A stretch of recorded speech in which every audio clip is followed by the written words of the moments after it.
Sveiki, šiandien bus pamokėlė, kaip suupdeitinti Counter-Strike Source updeitus, nes daug buvo prašymų, kad ir daug kas nemoka, kad parodyčiau, kaip tai padaryti. Na ką, pradedame. Čia yra Counter-Strike. Jis jau yra suupdeitintas, todėl, kad norite, kad būtų Counter-Strike Source paveikslėlis, reikia restartuoti kompiuterį. Aš dabar nerestartuosiu, nes vyksta pamoka. O čia atnaujinimas. Jūs kokį norite, tokį turėkite ten. Svarbu, kad veiktų.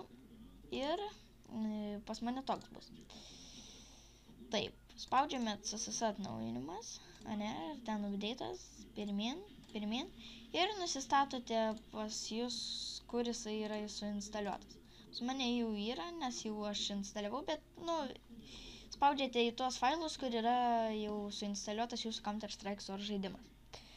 Toliau ir dėkti. Laukiame, kol viskas vyks.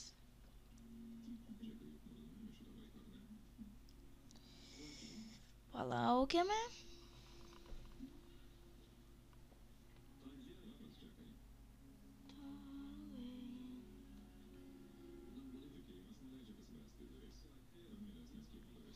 Na ką, čia meta visokias programas, baigti.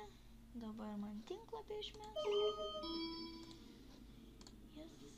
Nu va, ir man atsiradote, matote, lapas. Aš jį ištrinu dėl to, kad jau aš jį turiu.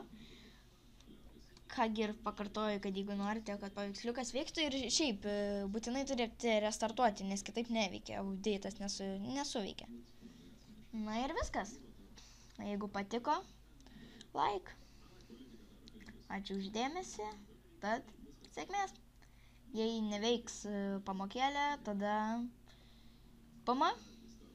Skype rasite apačioje aprašyme.